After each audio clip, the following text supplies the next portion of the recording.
Hey, how's it going? I just wanted to do kind of a primer, quick little video on the US situation globally and why we're in a bunch of countries militarily and otherwise. You've probably seen a map like this before showing all the US bases and stuff. I'm not sure how accurate this map is as of right now or if it was like exaggerating or whatever, but obviously the US has bases in a bunch of countries, troops everywhere, naval fleets, etc. And with the recent hubbub in the Middle East, fighting the Houthis, and some bases getting fired on by Irani proxies, or what's happening in Ukraine, China, whatever. I just think it's a good idea to give a little insight, even though it's probably well known to people who have like a basic grasp of things as to why the US is in so many locations. I think people like Peter Zeihan, I don't know how to pronounce it, do a pretty good job, and at least you don't have to necessarily agree with all his predictions and stuff, but at least a good job of kind of explaining the history of certain things, specifically the idea of the US as a global hegemon and kind of like the post-World War II guarantor of free trade and globalization,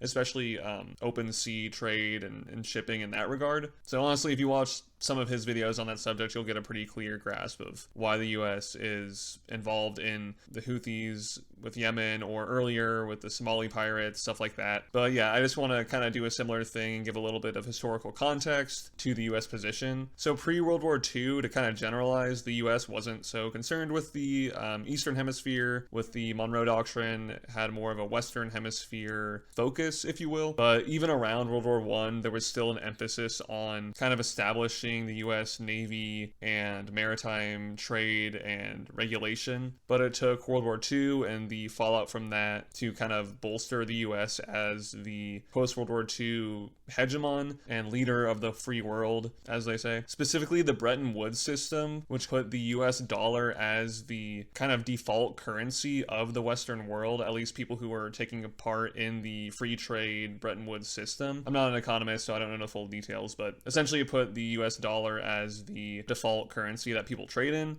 replacing the British sterling, which was the currency of the British Empire, which obviously had a lot of influence and power at its heyday, especially as a maritime power. And through this Bretton Woods system, things like the Marshall Plan were put into effect, and essentially Western Europe, along with other countries later on, joined in on this new free trade, globalized system in opposition to the USSR, obviously.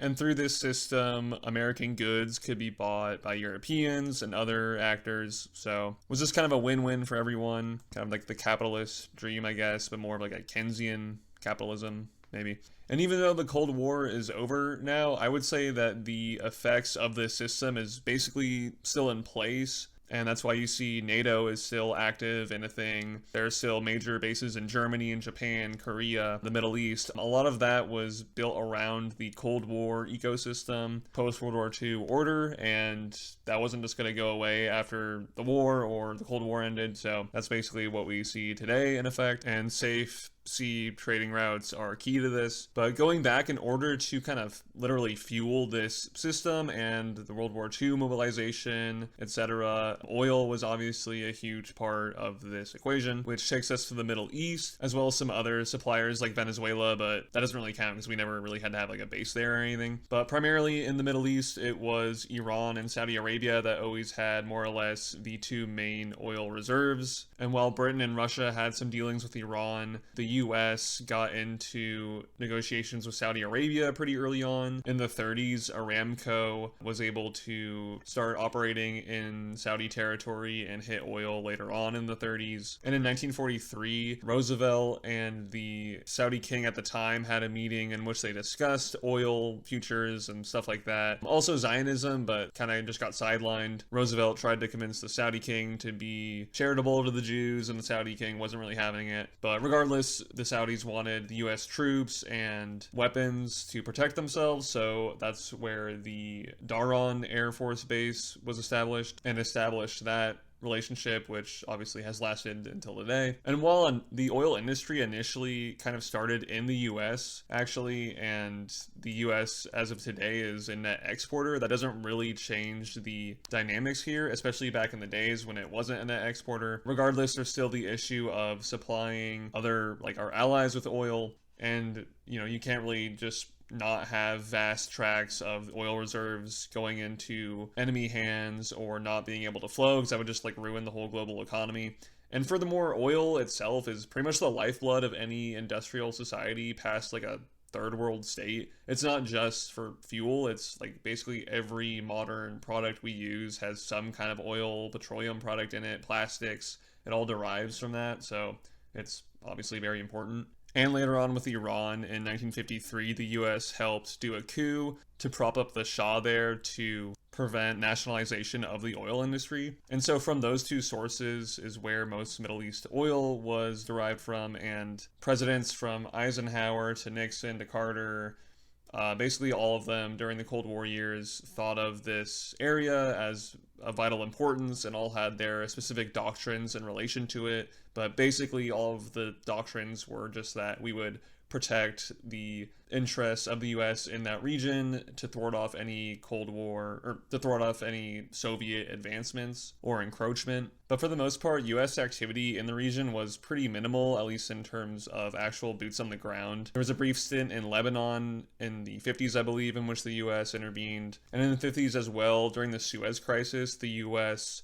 essentially pushed back France and England and Israel from occupying the Suez Canal, which in itself was kind of an act of opening up trade routes, because the Suez Canal is obviously pretty important, which is part of the reason why the US has such a strong relationship with the Egyptian leadership. Also later on in the 60s, after the Six-Day War, was when the US relationship with Israel really started to get off the ground, because it was seen as an anti-Soviet bulwark in the region, opposed to enemies who were aligned with the Soviet Union. And with the Soviet invasion of Afghanistan, we all know that the US supported the Mujahideen via Saudi Arabia to fight the Russians. But all this to say, just to give a quick sweep of the history, there was not really like a huge US presence up until the first Gulf War, which is when a lot of the Gulf Arab states really allowed a lot of permanent US troops in their countries to ward off Iraq, which inevitably led to the rise of Al-Qaeda, who, among other things, were pissed off about US being in the Muslim Holy Land. But yeah, since the 90s, that's when a lot of these bases were built up, with some exceptions. And the kind of smaller residual troops in places like Syria and Iraq are more just for keeping ISIS at bay and guarding some like random oil fields. And with all that being said, we can look at each base and see when it was started, how much it costs to finance it, etc. One way to do this is looking up each Congressional Research Service report on whatever country you want to look at. Like for Bahrain, for example, you could look at when the US kind of got into defense negotiations with this country, how much aid it's given over time, what bases it has there. So I like these reports because it just gives like a quick summary for each country, and I mean a plethora of other issues as well. And you can see that we have defense cooperation agreements with many countries in the Gulf, generally all signed around the first Gulf War, but some later, and we've had military ties with some far before that. In terms of the cost, it's kind of hard to find the exact amount for each base. It would take a lot of breaking down and going really in deep into budgeting and stuff, which I'm not going to do, but suffice to say anywhere between 50 and 80 billion a year to sustain these bases, at least based off of a website that looked at a RAND report on this issue, with most of the costs being incurred from our bases in South Korea, Japan, and Germany, which are the top three kind of locations. For instance, one report said that we spent $34 billion between 2016 and 2019 on our troops in Japan and South Korea, and they contributed 18 billion.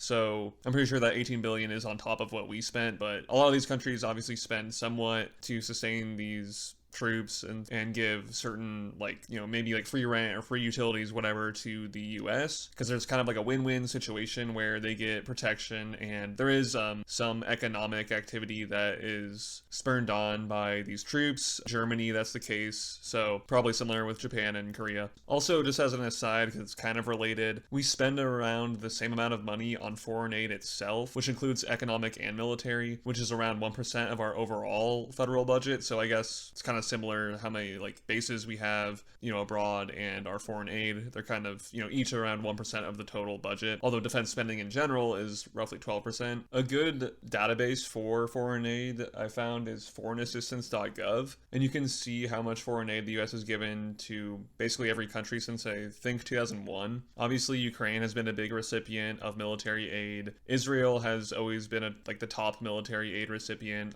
I've gone over in the past certain reasons why that is, and I'll link the articles I linked in the past to explain that. Surrounding countries like Jordan and Egypt, not only because of their peace with Israel, but also just for US strategic interests like using airspace, the canal, etc. They get aid. Certain countries where there's really not a strategic interest, there's just like humanitarian concern, like in Ethiopia, that's been a big recipient of humanitarian aid in the past couple years. But yeah, just kind of wanted to cover all those bases just to show that the US is all over the world and, providing aid, whatnot, has their troops abroad, but it's all kind of for the global order and to maintain some level of stability. And that leads to why the US is so worried about Houthi rebels interfering with the sea trade, because like 90% of global trade is through sea shipping. The US itself has a bunch of resources that it doesn't have naturally in its own borders, so it has to get those resources from abroad, trillions of dollars of value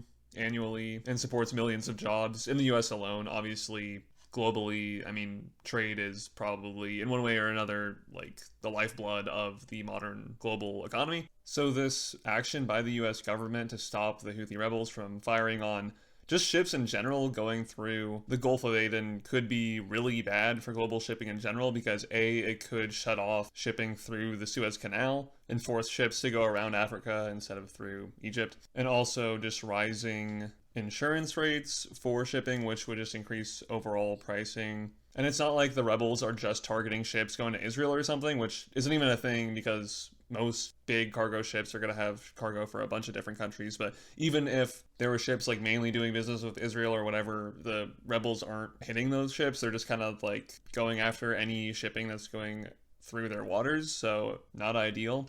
And this isn't the first time that the US has intervened for global shipping, especially in this region. During the Iran-Iraq war, there was a period where US ships had to basically guard whatever shipping was going through the Persian Gulf, because there was like a accidental misfiring from either Iraq or Iran, I forget which one, but a shipping vessel was hit or damaged or something, and the US Navy had to intervene just to ensure shipping could be maintained in that region. Also, the whole hubbub with Somali pirates, that whole thing was because of the same issue, global shipping. Frankly, even going back to the roots of the US Navy, and the first real like military action that the US government even did was in this region over the Barbary pirates, and Jefferson had to create a navy and kind of confront these pirates. So yeah, nothing really new or unique about the situation. Honestly, the main reason I'm doing this small little primer video is just so people kind of understand that there's like a bigger geopolitical strategy going on, and it's not just like the US is a slave of Israel or something like that. But yeah, that's about it. Just wanted to do like a quick little primer video and put some resources in the description and stuff like that. So, all right, yeah, peace out.